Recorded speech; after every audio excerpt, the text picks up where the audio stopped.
That's so cold. Wow, she really is. This makes me so mad. And she's loving this. Okay, we have to talk. Hello people, Seku-Senpai here, and Higurashi Sotsu, Season 2, Episode 7. So yeah, last week we ended that arc with Mion. Now we are going to be in this is going to be an interesting arc now, because if we're following like the story, same like thing like in Go, then the next arc would have been, or part, would have been the Satako arc with her uncle. So I'm curious what is going to happen now, because if we already know that she has like control of, I mean, she's the reason why these different characters have been getting the Himizawa syndrome. What's happening in this one? Why? What? And there were so many questions in the end of that one. Like, why was the uncle at the house when he was in prison? Why did Oishi go crazy with the gun after that? Also, there's a lot of craziness going on in that one. So I'm curious to see what is happening here. From Sadako's perspective, especially. Okay, so episode usually airs at 11:30. Funimation has not had it up yet. I mean, they have it here, but they said the video is not available. So I'm going to try reloading one more time. Nope, it's not available. So we're going to go to Hulu. I don't know how well I'm going to be able to show the subtitles for this, but I'll try my best. I have stuff to do, so here's the episode. Let's do this. Look how small these subtitles are.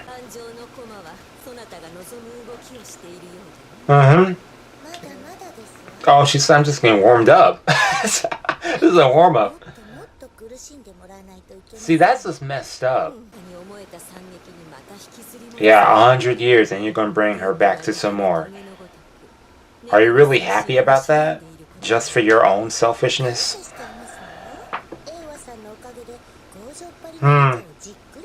Force her into... Wow. Force my stubbornness onto them. She's trying to entertain herself. Okay. Okay, she's giving her a warning. Man, she means you have to keep going. What will happen? Ooh. Is that like foreshadowing how this is going to end, maybe? Or maybe something else might happen. Who knows? I mean, guess we'll see in the climax when we see the scene with Sadako pointing the gun at Rika. I guess we'll see when that scene happens, but... I mean, despair. I mean, how much hope can... Yeah, she did what she thought was right, but nothing changed. Yeah. Oh, she thought it was Shion, not Mion. Interesting. I mean, this really does suck when you see it from her perspective.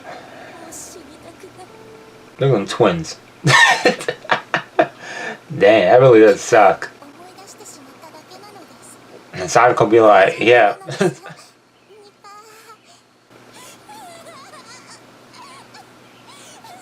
If she's smiling, that would be so evil. I swear.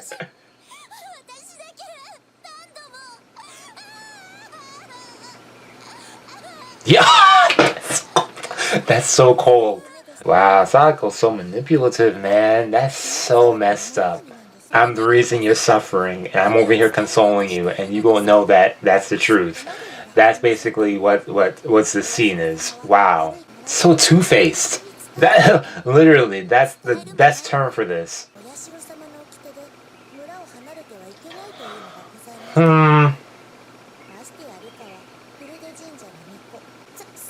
Dang, why you making her look guilt? Dang, that's just so... Rubbing dirt in the eye, man.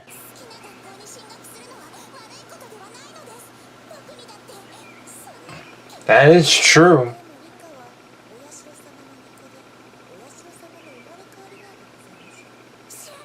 Yo, Dang, when you put it that way, that kind of does suck too. I mean, she really is going crazy here. Don't console me after you said that to me. Man, it's so... Oh, man, I can't watch it without feeling a certain way, guys. Yo, this is so... It's... I don't want to hear any of this. I mean, okay, in a way I could see where Sadako's coming with that statement in the sense that, oh hey, you're gonna talk junk about the place I like to be. But at the same time, don't push your opinions on me, And then again, you could go back to saying Rika did the same thing in the beginning with Sadako, but then Sadako could have said no. And Rika did say she was going to go without her anyways. Not in a really mean way, but still, man, to go and really harm your friends and literally everyone around you in this town that you really like just so that this one person can stay, when you put it into that way too, that's just terrible. Stop.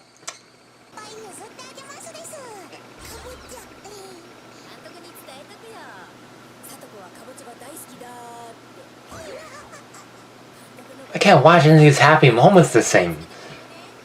Is anyone else feeling that too? Like, I just can't.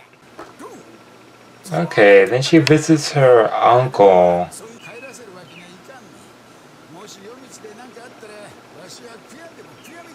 Dang, I really feel for the uncle in this. Like, seeing so much of his character really changed my perspective on him. Because prior we just saw him as that just one-faced villain, but when you get to see more perspectives on them, it changes my opinion on him. Yeah.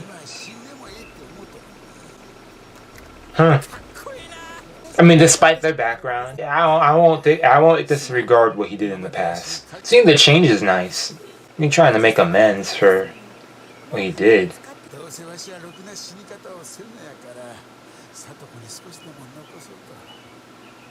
Oh, that's nice. He just leaves it out in the open like that?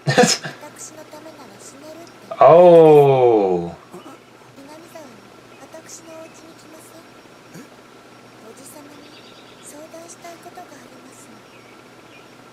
Dang. How you gonna manipulate the dude? I feel so bad. That really hurts.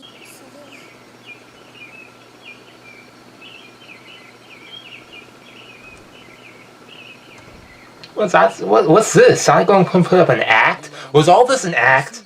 Hold up. If all this was an act, I mean, in a way it is already. But, I mean, this is boiling me up. He's like, whoa, what's going on here?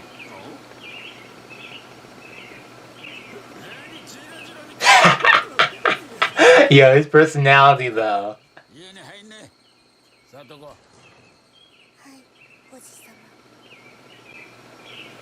Wow. And this is what we saw, right?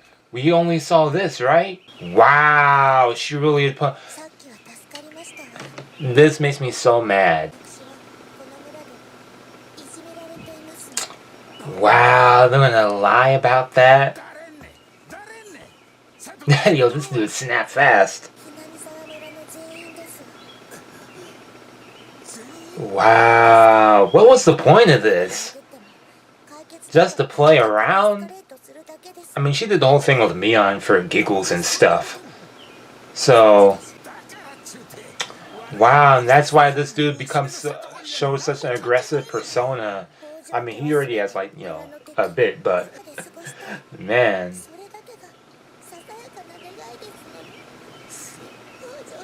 Putting on this whole act?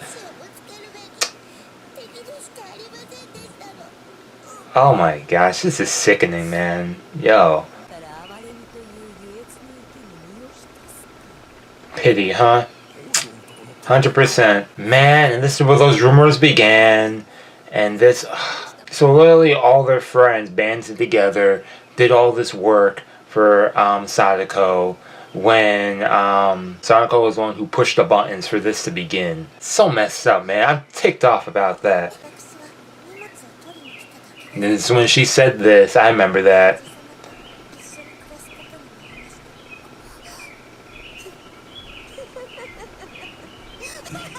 And she's loving this. Okay, we have to talk. We have to talk about a lot of things right now. First of all, everything Satako is doing right now is terrible. We could all agree with that. 100% terrible. 100%. If anyone's sympathizing with that, you're wrong. Don't even sympathize with that. That's number one. Number two, Like, I understand, okay, I'm going to reiterate what I said in the beginning. How in the ending of part 1, or season 1, you know, in the ending it was like, oh hey, Sadako and Rika were both being selfish. They're both being messed up with their things. But then, seeing this, and that was also because we didn't get to see the full perspective of Sadako. We see mostly a Rika's perspective to understand that, hey, she wants to get out of this town. She's been doing this thing 100 years plus, repeating the same events, people dying, all this stuff, trying to make everything right. And yeah, she wants to get out. And she wants to bring her friend with her. Now Sadako, she doesn't want to do that. She wants to stay here. And Rika disagrees. That little disagreement there, which is selfish to say, oh hey, you're coming with me because I want to go there. Which I agree. That was messed up. Now, let's say flip side with Sadako. Sadako doesn't want to go, but she wants Rika to stay here. And she'll do anything she can to make sure Rika stays here. And when say anything, that means going through many times, hurting your best friend, hurting all your other friends, hurting all the people in this town that you love so much, that you talk about loving so much, that you want your friend to stay here in. That's so messed up. It's messed up. It's so what's the word? Hypocrisy? Hypocrite? That's hypocritic? Hypocritic? Is that even a word? I don't know, it's a word now. Of just, I just can't with that. That's just, and then see even more so everything that she caused. Like the thing with Reina, that situation was bad. The thing with Rion, that was really bad. Now what's about to happen now, this is going to be extremely bad. Like it just keeps raising the bar. I mean, all this is bad, but like in terms of like how many other people get involved in this and injured, just keeps rising. The thing with Reina, it was Reina died. What, Reina died or something, and then right, our main dude Keiichi, he got stabbed to death, almost to death. Sent to hospital. Now he's going crazy, scratching his neck. Rina died because she was over here trying to be nice and stuff. Next arc, we had Mion. Mion killed Shion, her twin sister. She killed her grandmother. She killed Rika. She literally strangled her to death and pushed her body into the septic tank. Killed the mayor. That's 4 people right there. And who else? I think that was about it. And she was about to kill Satako, but Satako had the gun before her. So now let's see. Next arc after this arc, everyone dies. Next arc, everyone dies. Almost everyone dies. In the ending of this arc, our main dude Keiichi's gonna get bashed in the head. He gets sent to the hospital. We know Reina survives. Mion gets shot in the head. Shion gets shot in the head. Sadako gets shot. Rika gets shot. Whoa. Yo, they almost crashed into that. Whoa. That was about to be a car accident. Yo, they almost crashed into my neighbor's fence. Whoa. Yeah, that was crazy in the end of the last arc of this one. So, like, and then, okay, so I guess see what happens right here. We're going to see what happens on the behind the scenes stuff. We're really seeing where the ignition of this begins. Again, with Satako, of course, but seeing how, again, she manipulates her uncle this time. I mean, she's been manipulating him, but like this case is where she brings him there, makes people want to pity her, and then do that whole thing. Okay, so I guess she's also in this way also trying to make Rika also pity her, and therefore also try to persuade her to say, oh hey, you need to stay here so you could help protect me or stuff, or something like that. So, and see how everyone else will unite and be there for her. So yeah, and then after this will also be interesting to see after this part or arc, I want to see the next arc where it's like mainly focusing on Rika, and then eventually how she figures out that Sadako, which will be interesting. So I'm looking forward to that. So yeah, I always hope y'all enjoyed. Hope y'all enjoyed. Let me know what you thought of this episode in the comments below. What y'all have to say. Yeah, anyways, again, that's all to say. Thank you for tuning in. I'll see y'all later. Peace.